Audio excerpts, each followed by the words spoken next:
شروع کرتا ہوں اللہ پاک کے بابرکت نام سے جو بڑا مہربان اور نہایت رحم فرمانے والا ہے۔ اسلامی تاریخ کا سب سے ظالم حکمران حضرت سعید بن جبیر جو کہ ایک تابعی بزرگ تھے، ایک دن منبر پر بیٹھے ہوئے یہ الفاظ ادا کیے کہ حجاج ایک ظالم شخص ہے۔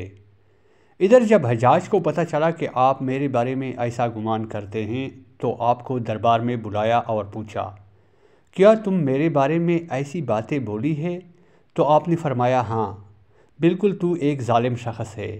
یہ سن کر حجاج کا رنگ غصے سے سرخ ہو گیا اور آپ کے قتل کے احکامات جاری کر دیے۔ جب آپ کو قتل کے لیے دربار سے باہر لے کر جانے لگے تو آپ مسکرا دیے۔ حجاج کو ناگوار گزرا، اس نے پوچھا، کیوں مسکراتے ہو؟ تو آپ نے جواب دیا، تیری بیوقوفی پر اور جو اللہ تجھے ڈیل دے رہا ہے اس پر مسکراتا ہوں۔ حجاج نے پھر حکم دیا کہ اسے میرے سامنے ذبح کر دو۔ جب خنجر گلے پر رکھا گیا تو آپ نے اپنا رخ قبلہ کی طرف کیا اور یہ جملہ فرمایا، اے اللہ، میرے چہرہ تیری طرف ہے، تیری رضا پر راضی ہوں۔ یہ حجاج نہ موت کا مالک ہے نہ زندگی کا۔ جب حجاج نے یہ سنا تو بولا، اس کا رخ قبلہ کی طرف سے پھیر دو۔ جب قبلہ سے رخ پھیرا تو آپ نے فرمایا، یا اللہ، رخ جدھر بھی ہو تو ہر جگہ موجود ہے، مشرق مغرب ہر طرف تیری حکمرانی ہے۔ میری دعا ہے کہ میرا قتل اس کا آخری ظلم ہو، میرے بعد اسے کسی پر مسلط نہ فرمانا۔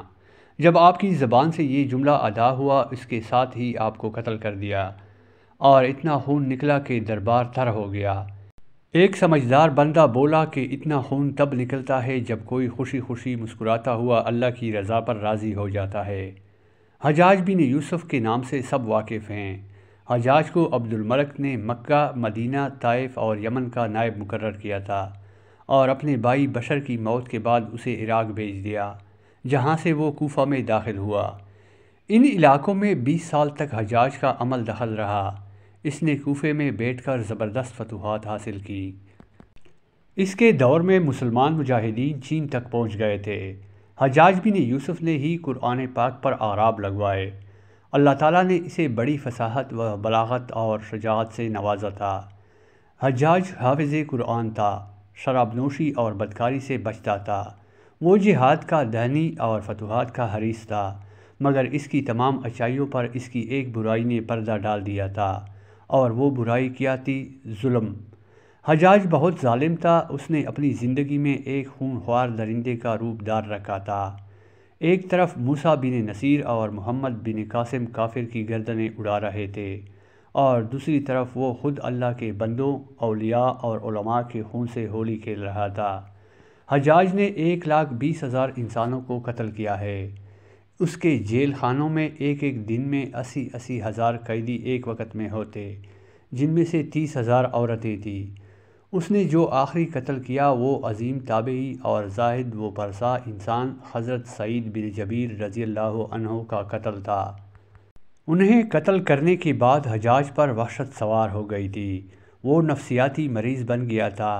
حجاج جب بھی سوتا، حضرت سعید بن جبیر اس کے خواب میں آ کر اس کا دامن پکڑ کر کہتے کہ اے دشمن خدا، تو نے مجھے کیوں قتل کیا؟ میں نے تیرا کیا بگاڑا تھا؟ جواب میں حجاج کہتا کہ مجھے اور سعید کو کیا ہو گیا ہے؟ اس کے ساتھ حجاج کو وہ بیماری لگ گئی، زمہریری کہا جاتا ہے۔ اس میں سخت سردی کلیجے سے اٹھ کر سارے جسم پر چھا جاتی تھی۔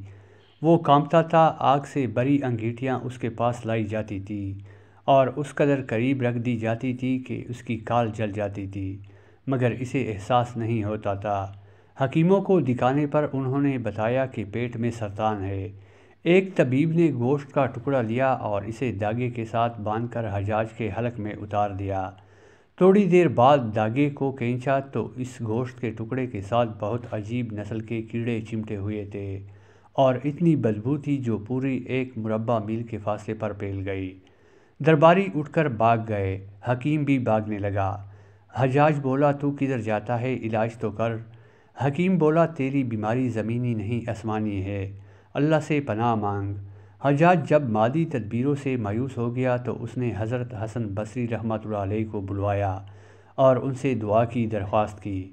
وہ حجاج کی حالت دیکھ کر رو پڑے اور فرمانے لگے، میں نے تجھے منع کیا تھا کہ نیک بندوں کے ساتھ چھیڑ چھاڑ نہ کرنا، ان پر ظلم نہ کرنا، مگر تو باز نہ آیا۔ آج حجاج عبرت کا سبب بنا ہوا تھا، وہ اندر باہر سے جل رہا تھا، وہ اندر سے ٹوٹ پھوٹ چکا تھا۔ حضرت بن جبیر رضی اللہ تعالی عنہ کے وفات کے 40 دن بعد ہی حجاج کی بھی موت ہو گئی تھی۔ جب دیکھا کہ بچنے کا امکان نہیں تو قریبی عزیزوں کو بلایا، جو بڑی کراہت کے ساتھ حجاج کے پاس آئے۔ وہ بولا میں مر جاؤں تو جنازہ رات کو پڑھانا، اور صبح ہو تو میری قبر کا نشان بھی مٹا لینا، کیونکہ لوگ مجھے مرنے کے بعد قبر میں بھی نہیں چھوڑیں گے۔ اگلے دن حجاج کا پیٹ پھٹ گیا اور اس کی موت واقع ہوئی۔ اللہ ظالم کی رسی دراز ضرور کرتا ہے، لیکن جب ظالم سے حساب لیتا ہے تو فرشتے بھی خشیت الہی سے کانپتے ہیں، عرش ہل جاتا ہے۔ اللہ پاک ظالموں کے ظلم سے ہم سب کو محفوظ رکھے، آمین یا رب العالمین۔ پیارے دوستو، اگر آپ کو ویڈیو اچھی لگی ہو تو برائے مہربانی ویڈیو کو لائک اور چینل کو سبسکرائب کیجیے۔ شکریہ۔